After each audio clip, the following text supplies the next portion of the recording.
It's a big gift for somebody to do this, and not every person would do this. I wish I could have done it sooner, but I know that this was the perfect time. The most incredible gift from a mother to her young son. Coming up, the rare disorder that led to little Brennan needing a new kidney.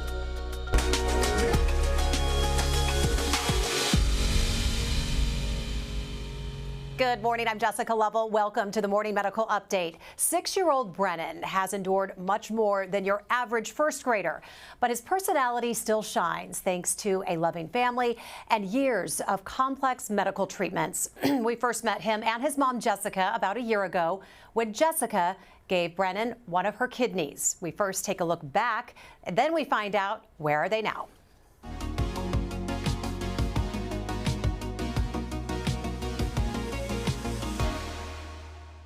You would expect someone about to have major surgery to feel all sorts of emotions, and that's true for 38-year-old Jessica Meza. But all of her emotions are focused on a little boy who at this moment is being prepped for his major surgery 4 miles away at Children's Mercy Hospital. He's amazing. He's the most amazing little boy. Jessica is donating her kidney to her 5-year-old son, Brennan. Brennan's had a lot of anxiety regarding this, almost like whenever you mention transplant, he just kind of gets very frantic. So that's my thing, is I can't be there to comfort him. I can't be there to reassure him. Brennan has Eagle-Barrett syndrome, commonly known as prune belly syndrome. It means he was born without a full wall of stomach muscles. The syndrome comes with a host of other problems. Brennan was also born with stage 4 kidney disease. He was in kidney failure and on dialysis before he was even 1 year old. But 6 weeks ago, Jessica finally got the call she was approved to donate her kidney. It has been a very long and very dark road leading up to this day. So I did a workup about 3 years ago, and they told me at the time that I needed to lose 20 pounds. So I thought, no problem. I ended up getting pregnant, and then I had a miscarriage. And then COVID happened, so everybody was gaining weight. And Brennan had a stroke at that time too, in June of 2020. Jessica buckled down, ultimately losing 50 pounds. It's a big gift for somebody to do this, and not every person would do this. Transplant surgeon Dr. Sean Coomer leads the team removing Jessica's kidney. Yeah, it's one of the greatest responsibilities and greatest honors at the same time. The surgery takes about 2 hours from first cut to last stitch. But before he fully removes Mom's gift of life from her body, Dr. Coomer makes one final call to Brennan's team of doctors at Children's Mercy Hospital. Are you good? You okay for me to proceed and get it all squared away, and not cross-plant? Kidney out, Dr. Coomer delicately prepares it for little Brennan and his waiting surgical team. Before this surgery, we had asked Jessica and Dr. Coomer if they had any messages for Brennan, who will one day grow up and see this story. Your mom saved your life, gave you life, saved your life, and continues to love you. I wish I could have done it sooner, but I know that this was the perfect time. Jessica and Brennan join us now this morning. So good to see you both. How are you both doing? Good morning. We are doing good. Good. Can't wait to catch up this morning. We're also joined here in the studio with Dr. Sean Coomer, the transplant surgeon you just saw in that video, along with Dr. Jeff Klein. He is a nephrologist, a kidney doctor here at the health system who is handling Jessica's post-transplant care. So good to see you guys. Yep, thanks for having us. Cool to see this little guy, huh? Yeah, it's pretty awesome. So Jessica, just kind of update us on, I'll ask Brennan how he's doing, but just tell us how you're both doing. I think we're doing pretty good right now. Yeah. Yeah? Tell us what's going on with you, Brennan. You doing good? Yeah. You feel good? Yeah. You like your new kidney? Yeah. Pretty cool what Mom did, huh? Yeah. She's kind of the best mom ever? Yeah? Yeses across the board. So what improvements have you seen, Jessica, in Brennan since the transplant? We've seen so many positive changes. I think the biggest one being is when Brennan was pre-transplant, he had a lot of uremia due to his kidney disease. So he was nauseous all the time and throwing up several times a day. And then almost immediately post-transplant. No more throwing up, no more nausea feeling. And I think that was the biggest change that we saw. And just, it made his dad and I so incredibly happy, because we spent the last 5 years prior just watching him throw up every day and wishing that we could do something for him. And, now he's good. Doesn't throw up at all, right? Yep. Yep. So some good immediate changes after that transplant. Jessica, how are you feeling physically right now, though? Good? Physically, I'm doing well. There was definitely a period of time where I felt like I would never recover. It is not for the faint of heart, but I feel good now. I feel like I did before, still strong, still full of energy. So, yeah, I'm good. You had mentioned earlier that you were surprised that you were feeling a little depressed after the transplant. Tell us a little bit about that. Yeah, going into the surgery, they did say that depression was a side effect. And I kind of dismissed it. I dismissed a lot of things, honestly. I didn't think it was going to be as serious as it was. But I quickly learned that I was feeling a lot of kind of like postpartum depression issues. I had a lot of doubt on who I was and what I was supposed to do next. I feel like I had this big feeling of, I gave my kidney. What more is there for me to do? I kind of feel like I peaked and I had nothing left to give and nothing left to do. And so it definitely put me in a really hard place. And, we sought mental and emotional help for me, and seeing a therapist was very helpful in that, and getting on some medications to help regulate my emotions, so that ultimately I could be there for Brennan and his progress. So really interesting, because docs, we talk a lot about the physical recovery when we talk about a transplant. We don't often hear about this, what some people might think of as kind of like a postpartum depression you have after having a baby or something. Is that normal? Do you hear that post-transplant? It does happen. Kidney donation is really complicated. Tell us all about it.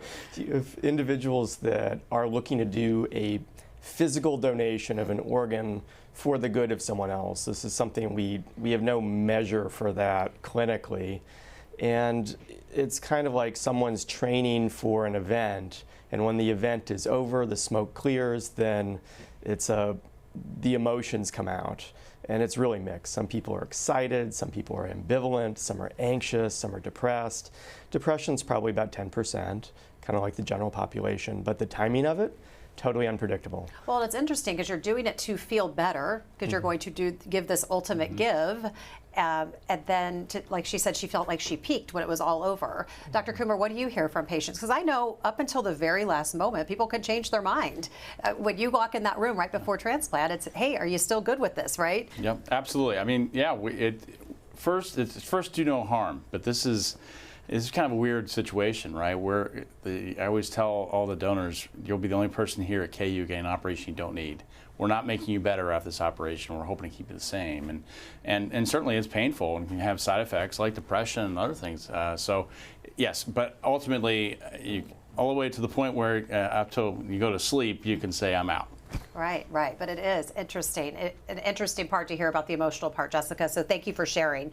So back to the actual surgery, Dr. Coomer, and this might be better if we had a pediatric surgeon in here, but from where you stand, tell us how it works with an adult kidney and a child kidney, and somebody, big parts versus small parts. Sure. Yeah, so transplant surgeons do pediatric all the way through adult transplantation. We do that as well here, but we have a really unique relationship with Children's Mercy, so we kind of share the responsibility, which has worked great over many years. But yeah, it's all about fitting things in, and usually, and it's from an adult to adult transplant, the donor kidney is placed onto the leg vessels. But sometimes those leg vessels are small, like in a child, like in Brennan maybe.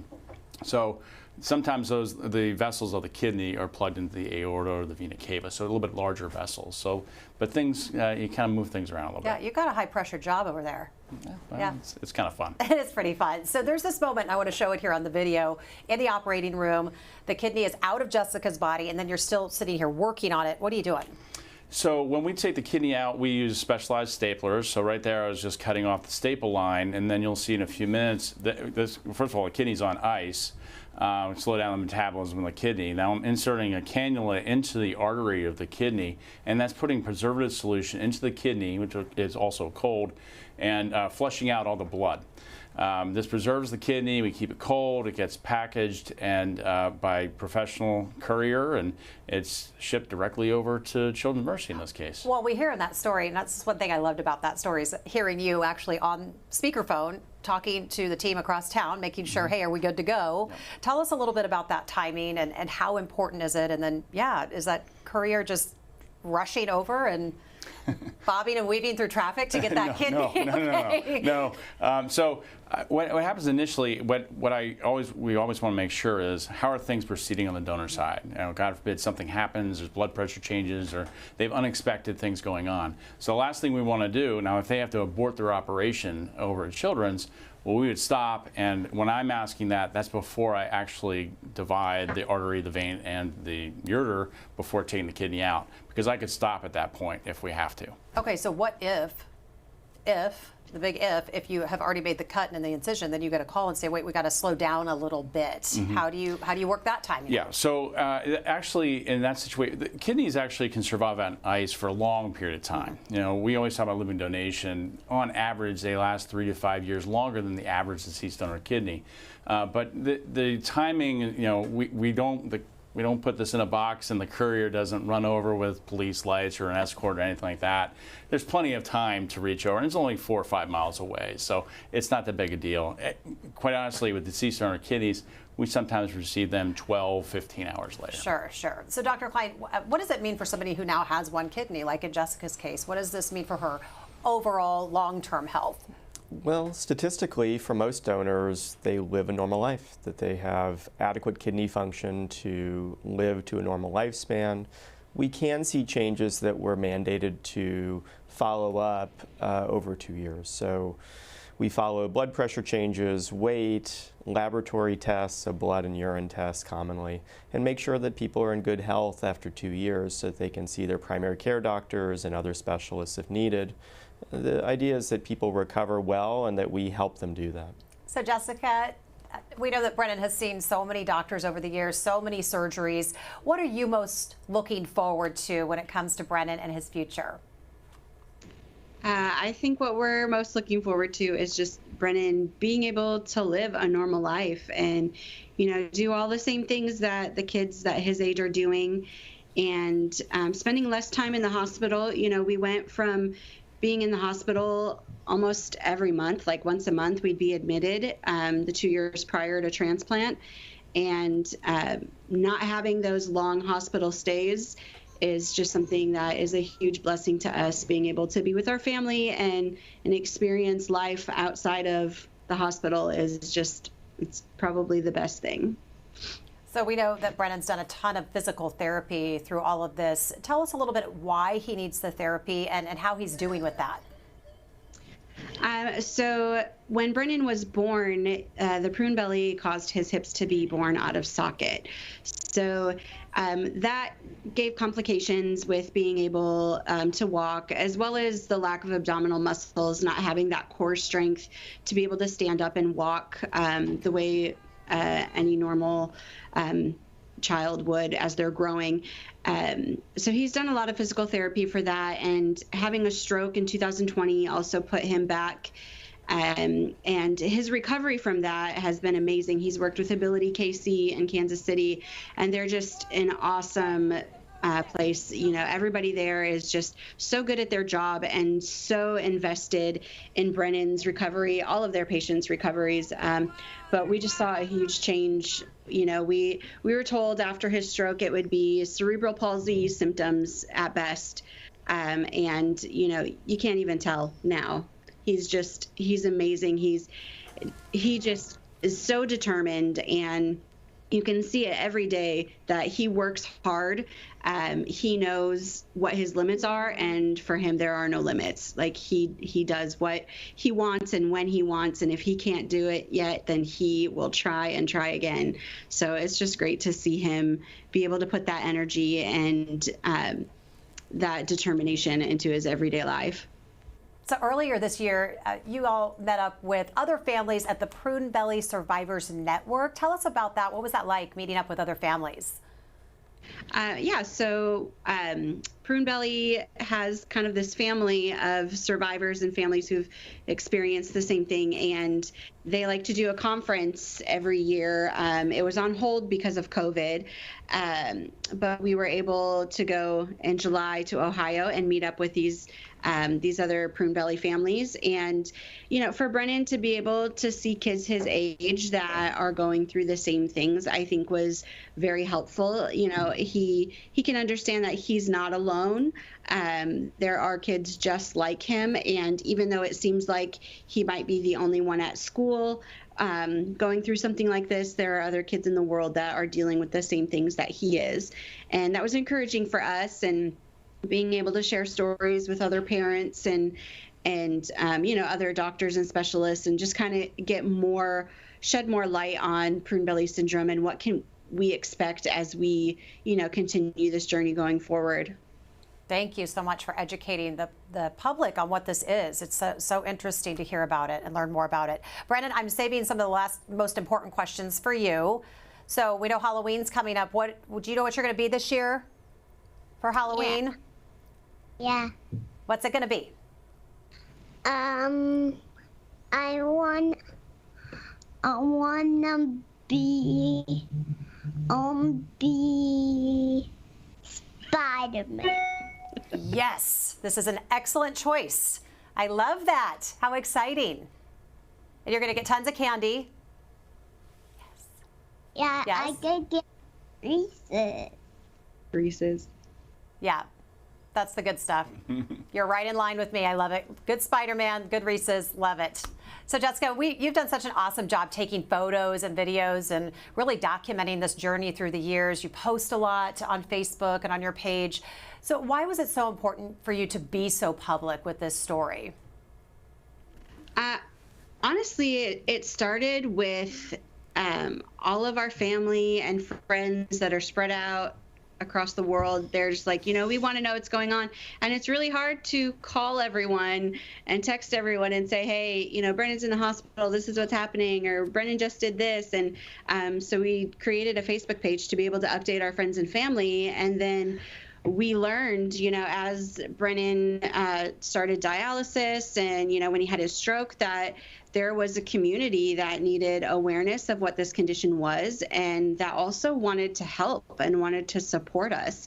And, you know, we've had people come through in so many ways, you know, providing childcare for us, for our other kids when he was in the hospital, or sending us meals, or, you know, purchasing things off of Amazon that we needed for Brennan's care and recovery, and then for my care and recovery and transplant. So, it's been a huge source of, you know, just keeping our friends and family informed, but also raising awareness for Prune Belly and what it's like to have a medical journey like this. All right, hang tight. We'll be back with you in just a moment. Be sure to ask your questions for Jessica or the doctors or Brennan.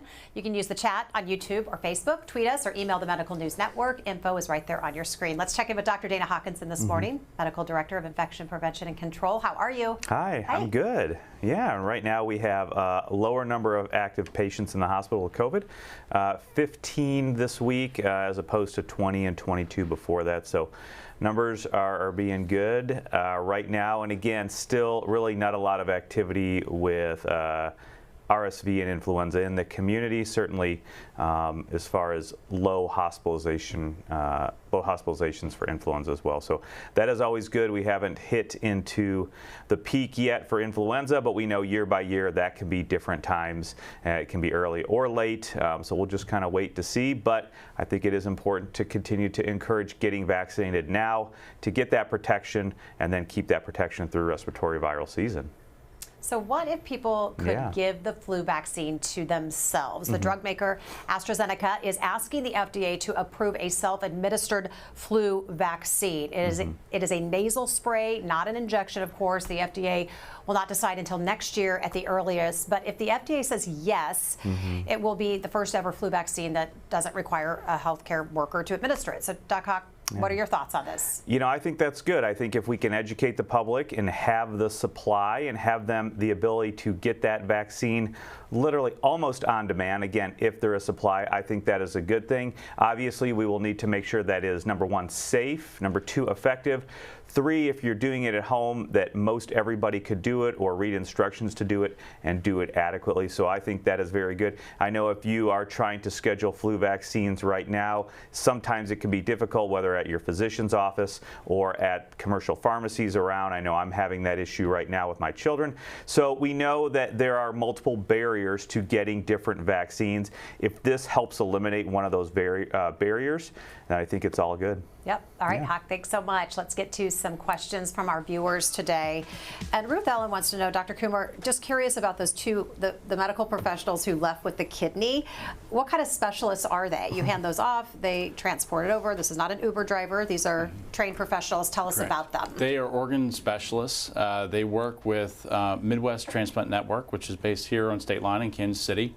They are skilled to package by government regulations and deliver directly into the operating room. So they come to us and then move over down the road to Children's Mercy. Question, we were talking about, Dr. Klein, about people who have depression when they give a kidney. Do we know, and this is for either doctors, do we know if it ever happens for the recipient? We know they physically feel really well afterwards, but what about depression on that end? You know, what stories have you heard? Depression is extremely common in kidney disease patients. So probably a third or more of patients have depression with end-stage kidney disease, and it generally does improve after transplant, particularly for patients that have been on dialysis, because their quality of life is pretty dramatically improved. That said, with changes, there can be emotional adjustment, and that can be depression or other things that come up. Hard to imagine it wouldn't be a life-changing surgery and a new organ. Absolutely. So question for you, Jessica, does Brennan need help walking? What kind of assistance does he need in areas as he's doing his physical therapy? Yeah, currently he does have a wheelchair that he uses every day, like at school. But he is doing a lot of physical therapy with walking, and he has a walker that he uses.